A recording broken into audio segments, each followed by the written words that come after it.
नमस्कार दोस्तों, मेरा नाम है रजत शर्मा। आप सभी का स्वागत है एमपीपीएससी स्टडी आईक्यू प्लेटफॉर्म पर।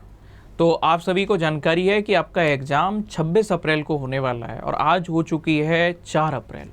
मतलब लगभग जो है 20 दिन बचे हैं और लास्ट 20 डेज में आपको क्या ऐसा करना चाहिए कि जिससे अब आप फाइनल जो डेस्टिनेशन है, यानी कि जो आपका एमपीपीएससी प्रीलिम्स का एग्ज़ाम है, वो आपके क्लियर हो जाए।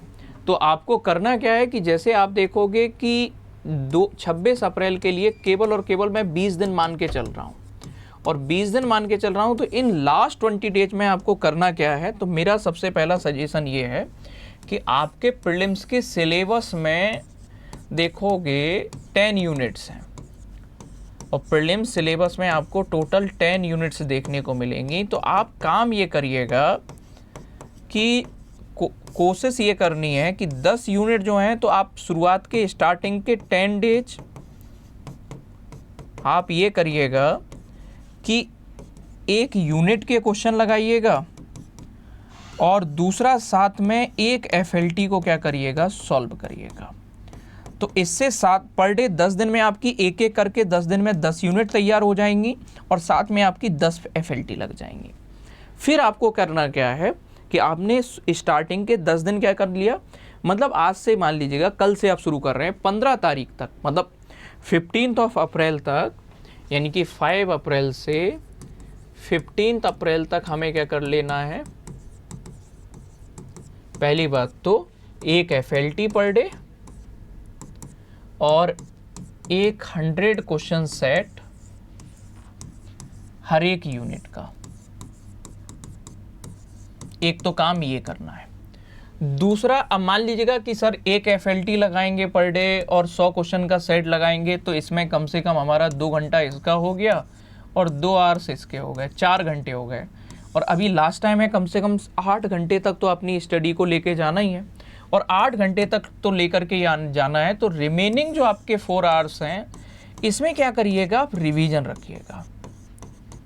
रिमेनिंग 4 आवर्स में आप क्या करिएगा, रिवीजन रखिएगा।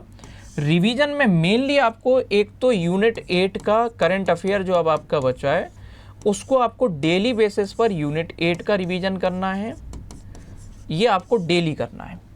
इसके अलावा एमपी में ख़ास तौर पे आपको ट्राइब वाले पोर्शन पे फोकस करना है, कल्चर वाले पोर्शन पे फोकस करना है और बचा हुआ टाइम जो है दूसरी यूनिट्स को दे देना है। अब फिर इसके बाद क्या करोगे, 15 अप्रैल से 15 अप्रैल से 25 अप्रैल तक आपको क्या करना है, या 24 अप्रैल तक मान के चलिएगा, आप ये काम करिएगा कि डेली 2 एफएलटी को सॉल्व करिएगा।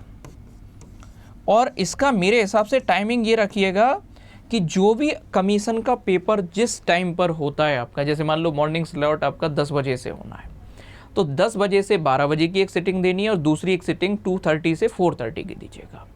तो 2 एफएलटी पर डे सॉल्व करनी है आपको। एक तो 10 से 12 बजे तक का एक स्लॉट लेके चलिएगा और एक 2:30 से 4:30 का एक स्लॉट लेकर के चलिएगा। इन 2 बेसिस पर आपको क्या करनी है, सिटिंग देनी है। इससे क्या होगा, आपकी चीज़ें जो है, आपको फिर जो एग्ज़ाम फोबिया होता है ना लोगों को कि उस एग्ज़ाम हॉल का प्रेशर हम कैसे टैकल करेंगे, तो उस प्रेशर को आपको टैकल करने में क्या होगी, आसानी होगी। तो बचे हुए 20 दिन बड़ा काम रहना है और अपने जो भी पढ़ा है पूरे साल भर में उस कंटेंट पे विश्वास बनाए रखना है। ऐसा नहीं कि आप कुछ नए नए के चक्कर में सब ढूंढते चले जा रहे हो और पुरानी सारी चीज़ों को छोड़ते चले जा रहे हो। नहीं, ये बिल्कुल नहीं करना है आपको। शुरुआत के अभी के जो 10 दिन हैं उनमें एक यूनिट वाइज 100 क्वेश्चन लगाओ पर डे और एक एफएलटी लगाओ। और फिर बचे हुए 10 दिनों में आप क्या करना है, पर डे 2 एफएलटी सॉल्व करनी है, जिससे आपको मान लीजिएगा पर डे 2 एफएलटी सॉल्व करने से मतलब पर डे के 200 क्वेश्चन, 10 दिन में 2000 क्वेश्चन और इधर के 10 दिन के 2000 क्वेश्चन, मतलब टोटल 4000 क्वेश्चन आप लास्ट के 20 दिन में सॉल्व कर सकते हो। और 4000 क्वेश्चन लगाना भी या उनका सॉल्व करना भी छोटी बात नहीं होती है।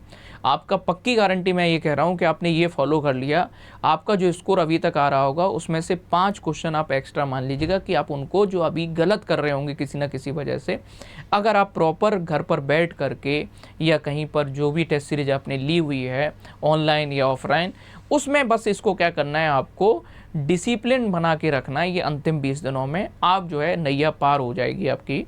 बस आपको करना है क्या है, स्ट्रेटजी को फॉलो कर लेना है। करंट अफेयर को डेली अब रिवीजन करना शुरू कर देना है। थोड़ा थोड़ा जो आपने पढ़ लिया है उसको डेली बेसिस पर क्या करना है, रिवाइज करना है, अच्छे से कवर करना है, क्योंकि कुछ फैक्चुअल जो करंट के डेटा होता है वो हमारा जो है स्किप हो सकता है, उसको पढ़िएगा। एमपी का जो फैक्चुअल इन्फॉर्मेशन है उसको कवर करते रहिएगा साथ में, और जो कन्वेंशनल टॉपिक हैं उन पर समय थोड़ा बहुत भी मिल रहा है उन पर निगाह दीजिएगा। या एफएलटी सॉल्व कर रहे हैं, जिस सेगमेंट में आपको क्वेश्चन करने में दिक्कत आ रही है उसके नोट्स उठाइएगा अपना, और उन नोट्स को एक बार जल्दी से रिवाइज कर लीजिएगा कि इसमें मुझे दिक्कत आ रही है, इस सेगमेंट में क्वेश्चन सॉल्व करने में दिक्कत आ रही है। तो इससे आपका काम क्या हो जाएगा, आसान हो जाएगा। बस इसको फॉलो करिएगा और आप मिलिएगा फिर प्रीलिम्स के बाद, हम देखते हैं क्या आपका जो है कहानी रहती है। दूसरा, इसके बाद अगर आपको मतलब प्री के बाद अच्छे से और तैयारी करनी है, या आपको पूरा एक मेंस के लेवल पर और अच्छी बेहतर तैयारी करनी है, तो अभी हमारा एक फाउंडेशन कोर्स स्टार्ट किया गया है। जिन लोगों को इस बार प्रीलिम्स नहीं देना है, या जो मेंस को अच्छे से कवर करना चाहते हैं, प्री मेंस और इंटरव्यू की तैयारी करना चाहते हैं, तो इस बैच को आप ज्वाइन कर सकते हैं। 8 अप्रैल से ये बैच हमारा स्टार्ट हो रहा है। ये फाउंडेशन कोर्स है, इसको क्या कर सकते हैं आप, ज्वाइन कर सकते हैं। हमारी पूरी टीम इसमें आपको क्या करेगी, गाइड करेगी। इस कोर्स को ज्वाइन करने के लिए आप कूपन कोड यूज कर सकते हैं RJT Live, इससे आपको मिलेगा मैक्सिमम डिस्काउंट। बाकी आप कोई और कन्फ्यूजन है और कोई दिक्कत है तो आप कॉल कर सकते हैं 9289996921, इस नंबर पर आप कॉन्टैक्ट भी कर सकते हैं। थैंक यू एवरीवन, बने रहिएगा MPPSC स्टडी IQ के साथ। Thank you.